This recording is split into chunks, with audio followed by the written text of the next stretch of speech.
Creo que no está mal tratar de ceñirnos a lo que se propone y discutirlo, refutarlo, que hablar de cuestiones imaginarias que nos han citado, ¿no? Y desde luego, en primer lugar, sí he de decirle que parece que en principio coincidimos, hace ya tiempo que hemos hablado de esto, en que la enseñanza en España, sin ser un desastre, como algunos dicen, en absoluto, tampoco es el paraíso que otros defienden, ¿no? Aunque a veces sea paraíso autonómico, con sorprendentes declaraciones de que, en fin, es casi imposible ningún tipo de mejora, sino que hay algunas cosas que hay que mejorar y que, evidentemente, creo que también tiene usted razón en que a la hora de hablar de que hay que mejorar y que hay que cambiar, pues es conveniente referirse a datos que sean lo más objetivables posibles y que en este caso los indicadores comparativos entre resultados educativos en España y otros países de la OCDE pues son interesantes. Igual que otra cuestión de la que no se habla apenas y se evita, luego me referiré brevemente al asunto, que es a las diferencias entre comunidades autónomas, que son muy llamativas, que obedecen a un patrón geográfico muy significativo norte-centro-sur, y que es una evidencia de que, pese a las protestas constantes que se hacen desde ciertos grupos, de que las competencias autonómicas son intocables porque son la clave del éxito educativo, pues no es así porque en 30 y tantos años de sistema con la educación transferida a las comunidades autónomas, si fuera tan excelente que las comunidades autónomas tuvieran la competencia exclusiva o casi en educación, pues esas diferencias se habrían acortado porque habrían tendido hacia resultados comunes, pero lejos de eso repiten patrones ancestrales, algunos herencias del siglo XIX. En fin, es una cuestión que luego puedo hacer alguna breve observación, ahora no es lo que más me importa ni me interesa, ¿no? Bueno, en fin, entre los objetivos fundamentales que usted ha asignado a la LOMCE, pues ha enumerado varios que a mí me parece muy difícil no estar de acuerdo. Por supuesto, la mejora de la formación profesional, aunque lo ha dicho en un plano muy genérico, ha hecho una alusión a la relación entre los problemas de la crisis española, la crisis económica, la crisis sobre todo de empleo, del paro, con las debilidades de la formación profesional. No se puede negar eso, me parece algo evidente, y también que es una buena oportunidad esta crisis para hablar en serio de un cambio del modelo educativo que debería de tener algo que ver con el cambio del modelo productivo. Como, desgraciadamente, no veo ni voluntad política ni para uno ni para el otro, me temo que nos quedemos en el plano de declaraciones sin consecuencias, ¿no? En un non sequitur, es decir, estamos de acuerdo en el diagnóstico, pero de aquí no se sigue gran cosa. En fin, por lo tanto, cuando habla usted de que la fundamental es garantizar la continuidad en el sistema, reducir las tasas de abandono, acabar con ese fenómeno tan tercermundista de la juventud niní, flexibilizar el sistema educativo, sí, yo creo que esto se podría explicar de otra manera, se lo apunto de una manera amistosa, es decir, creo que el objetivo debería ser que el sistema educativo debe de adaptarse a los escolares, a los niños y niñas, y no al revés. Y creo que uno de los fallos que tiene el sistema actual, de las cosas que son mejorables, pese a otros méritos que tiene, es que ha sido efectivamente un sistema mediocrático, donde lo que se ha buscado es que los niños y las niñas se adapten a lo que el modelo pedagógico dice y no al revés, lo cual ha sido pues una fuente de frustraciones para muchos y también la explicación de que uno de los indicadores más chocantes que hay entre los resultados educativos de España, de las medias, de las comunidades autónomas y otros países, es lo que se suelen llamar las bajas tasas de excelencia o de calidad, es decir, el bajo nivel de alumnos con alta cualificación que tenemos, aunque las medias no sean muy distintas al resto. Bueno, esto en realidad tiene que ver con algo de lo que usted no ha hablado nada, luego lo comentaré de paso, que es el modelo pedagógico, el modelo teórico que tenemos aquí. Autonomía de los centros, estamos de acuerdo, nos parece que es algo que hay que perseguir. Los datos que el propio Ministerio ha puesto en su web son absolutamente elocuentes. La autonomía que tienen los centros educativos en las comunidades autónomas, porque si habla uno de educación española, parece que está llamando aquí a la fronda y a la rebelión. Bueno, pues nada, adaptémonos a la realidad política. Los centros educativos de las comunidades autónomas son los que menos posibilidad de autorregulación y de autoadministración tienen de la COE. Interesante. Y sin duda fuente de un exceso burocrático y de exceso de injerencia de agentes no educativos en lo que es el funcionamiento de un centro en contra del profesorado, de la autonomía que necesitan y de la autoridad que tienen que tener. Bien, enseñanzas básicas comunes, bueno, evidente, no deja de ser algo tremendo que a estas alturas tengamos que hablar de que es necesario restaurar alguna idea de enseñanza básica común. Indica que hemos retrocedido mucho, que hemos perdido mucho, precisamente por esta centrifugación de las competencias educativas y que hay que volver a eso. Bueno, no podemos estar más de acuerdo. En fin, revolución de las TICs, necesidad de evaluación y de mensurabilidad de los indicadores, pues también de acuerdo, ¿no? Bueno, yo lo que le quiero decir de todo esto es que, por lo tanto, no pudiendo estar demasiado en desacuerdo, y en algunas cosas evidentemente habría diferencias importantes, pero en general no, es que me parece a mí que la LOMCE que ha salido de esta larga tramitación no va a cumplir estos objetivos, y ahí está la diferencia de mi grupo con el Gobierno.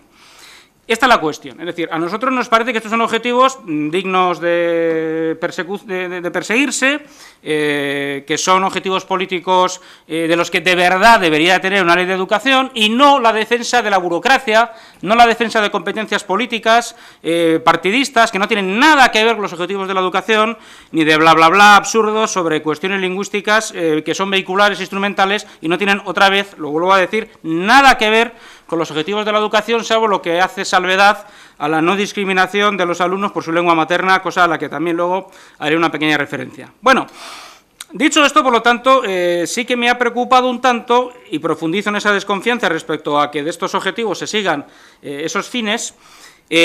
¿Cómo responden ustedes a las objeciones que les ha puesto el Consejo de Estado? Que desde luego tienen, como usted ha dicho, coincido, no entran en cuestiones de fondo. Pero mire, le diré, no entran en cuestiones de fondo porque realmente esta reforma educativa es que es poca reforma. En realidad es muy continuista respecto a lo que es la LOCSE y la legislación educativa vigente, lo cual en sí no es malo. Me parece que desde luego sería también absurdo pretender una especie de revolución legal cuando de eso no se trata, sino de detectar y mejorar aquellas cosas que son mejorables, que son bastantes.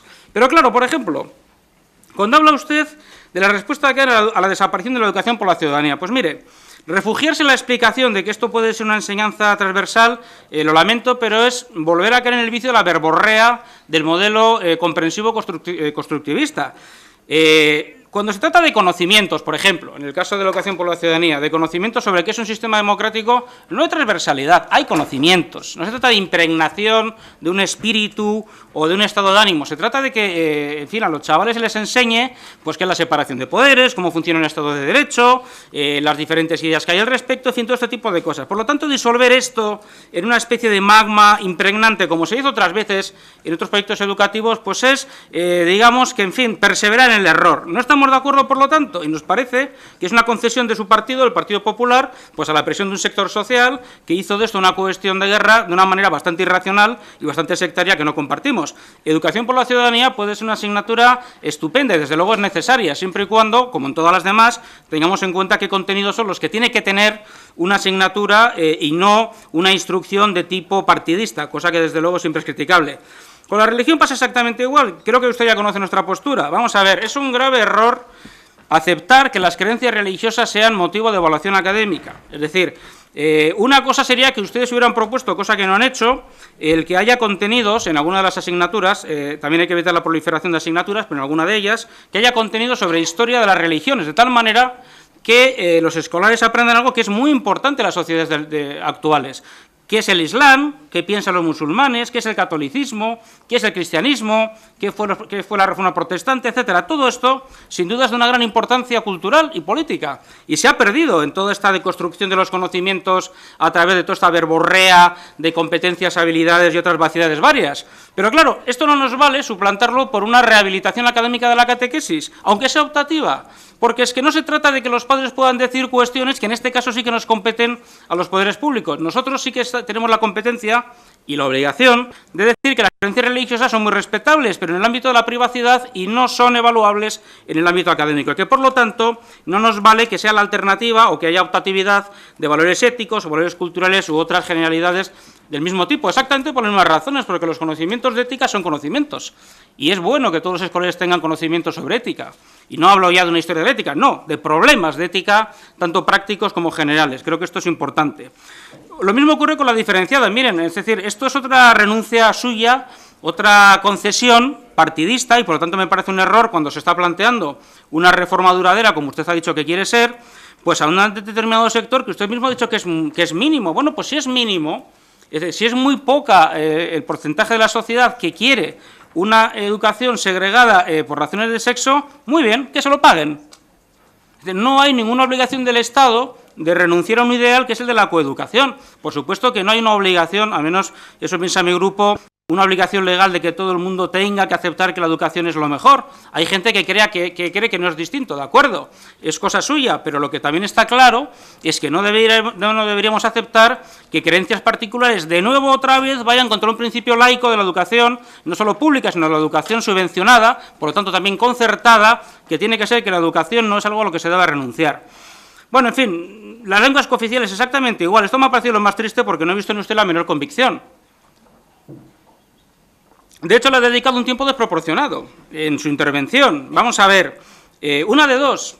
O estamos de acuerdo en que la Constitución se cumple y existe el derecho en todas las comunidades autónomas bilingües a elegir la lengua vehicular dentro de un sistema bilingüe de educación que ofrezca elegir la lengua vehicular y también garantice el aprendizaje de las dos lenguas oficiales, no mediante procedimientos dignos de Harlem, de aprenderlo en la calle, sino de aprenderlo escolarmente, bajo una tutela educativa, o si no, estamos simplemente tirando la toalla y renunciando a que se cumpla la Constitución, y no solo eso, a que se respeten los derechos de los niños que están por delante de las conveniencias políticas de partido. Esta mañana me he tenido ocasión también de referirme a eso. Y el derecho de los niños, en este caso elegido por sus padres, a educarse en su lengua materna y no en la que un partido nacionalista decide que debería ser, es un derecho inalienable.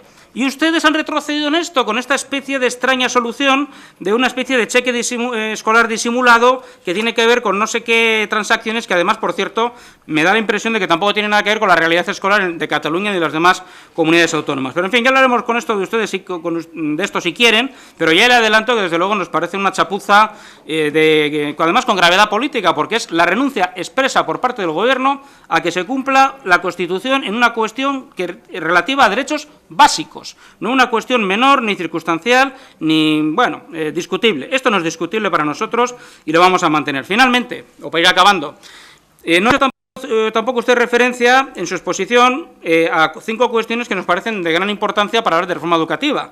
En primer lugar, el problema de la primaria. Esto todos los expertos y no expertos, y padres y profesores, en fin, eso que se suele llamar la comunidad educativa, están de acuerdo.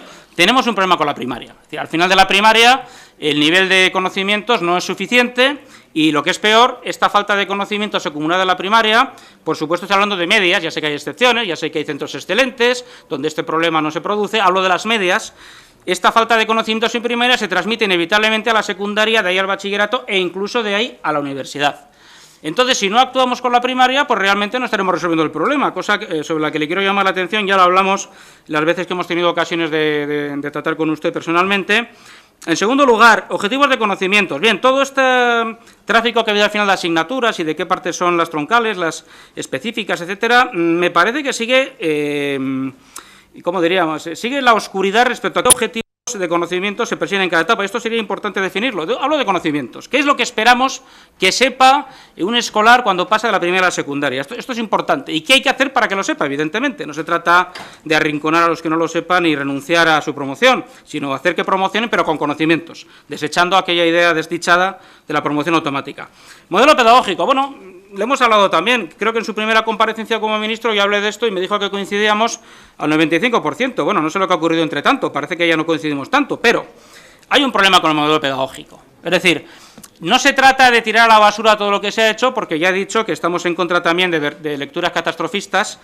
Las leyes anteriores en educación en España han conseguido grandes cosas, han conseguido grandes objetivos, eso hay que ponerlo en valor. Lo que pasa es que no podemos quedarnos inmovilizados y pensar que no hay nada que cambiar, hay cosas que cambiar. Y evidentemente el modelo pedagógico de éxito teórico durante los años 80, que es el que sigue dominante en España, el comprensivo constructivista, en la mayor parte de los países con un buen resultado escolar lo han por lo menos rectificado a fondo. Y esto también habría que hacerlo.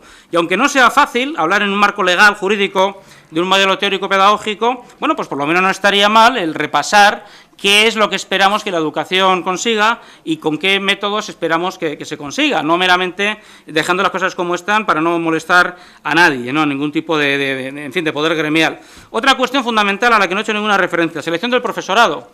Ya sé que tienen ustedes la intención de emplearlo en otra ley, pero miren, no nos parece una buena idea, porque la selección del profesorado es una cuestión capital de la calidad del sistema educativo. Esto es una cosa que además habría incluso que profundizar en algo que ustedes defienden, y nosotros también, que es la evaluación externa del sistema. También tiene que evaluarse la calidad del profesorado, sin duda alguna.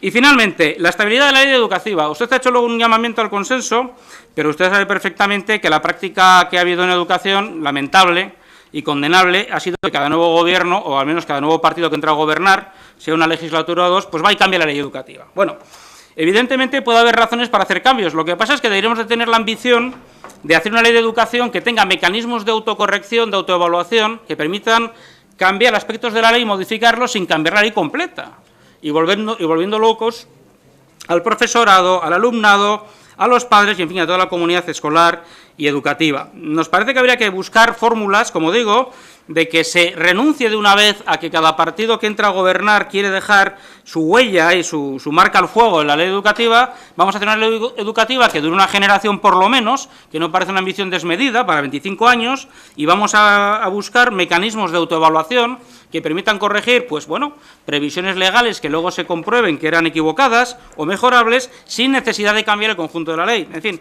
esto es básicamente lo que le quería decir. Como ya he dicho, y ahora ya sí que finalizo del todo, nosotros vamos a presentar una enmienda a la totalidad, pero con ese espíritu de buscar acuerdos parciales con ustedes durante la tramitación. Ahora, ya le adelanto que, desde luego, las cuestiones que he adelantado que no nos gustan, como la renuncia al tirar la toalla en modificar el abuso competencial en la educación y el extremo a que nos ha llevado esto, la introducción de la religión como conocimiento evaluable, la aceptación de la segregación por sexos como en los centros concertados, etcétera, gozan de nuestro absoluto desacuerdo y que, por lo demás, las otras cosas que han planteado nos siguen pareciendo insuficientes.